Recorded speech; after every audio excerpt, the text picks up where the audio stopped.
Hotel में ना एक बाबा जी बर्तन मांजते थे, बूढ़े आदमी थे, 70 साल के करीब उम्र थी। उनका एक बेटा था, एक बहू थी, एक पोता था, लेकिन वो बेचारे बेटा बीमार रहता था तो लिहाजा वो खुद मजदूरी करते।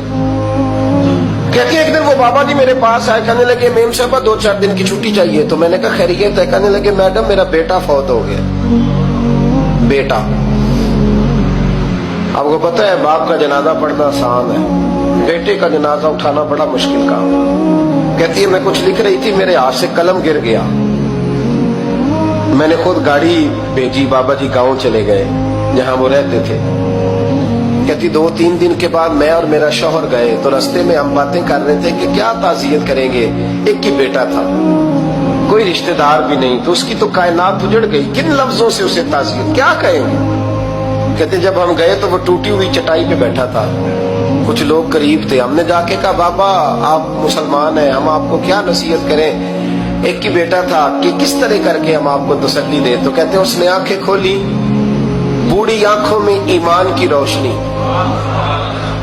कहने लगा बीबी क्या ताज़ियत की बात करती हो, मैंने कोई पैसे जमा करा के बेटा लिया था, खुदा ने फजल से दिया था, अदल से ले गया है, मैं अपने रब के फैसलों पे बड़ा राजी हूं। अल्लाहु अकबर।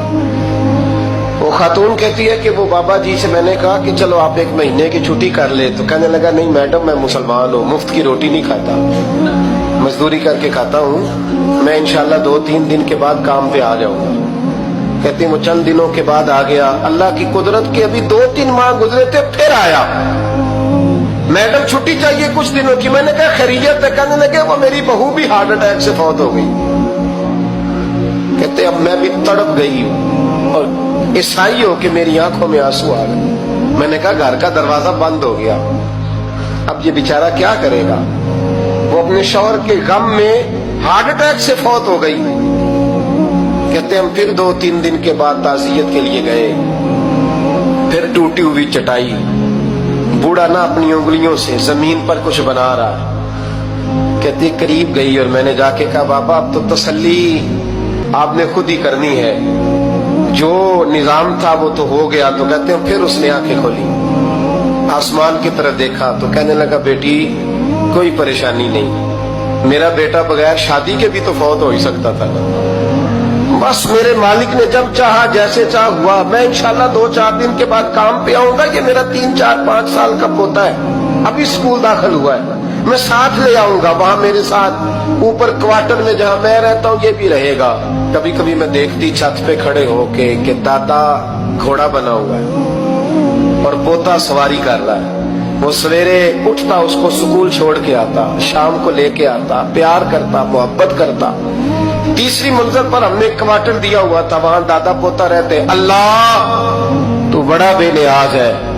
कहती है इकबाल एक दिन ना पोता ऊपर वाली मंजिल पे खेल रहा था, उसका पैर फिसला, वो गर्दन के बल जमीन पे गिरा, मुझे खबर हुई तो मैं दौड़ी, एम्बुलेंस मंगाई, खून से लिथड़े हुए उस बच्चे को दादे ने अपनी गोद में रखा।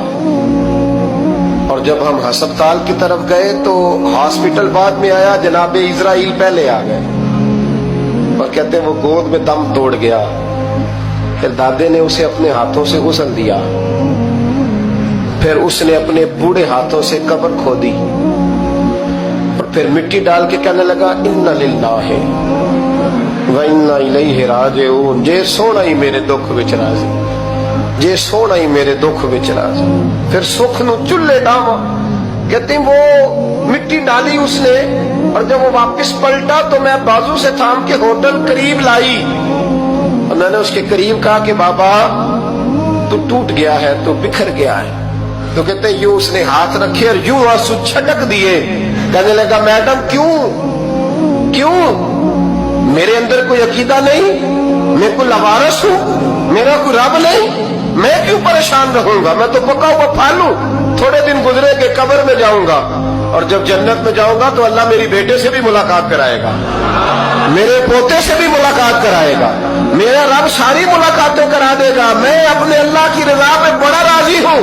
वो खातून कहती है मेरा और मेरे शौहर का कलेजा फटने लगा। मैंने कहा बाबा ये जज्बा कहां से मिलता है, یہ سکون کہاں سے آتا ہے, یہ کیفیت کیسے ملتی ہے؟ مجھے کہنے لگا تو نے لینی ہے. میں نے کہا تو کہنے لگا تو بھی گنبد خضرا والے نبی کا کلمہ پڑھ جا, اللہ تجھے سکون عطا کرے.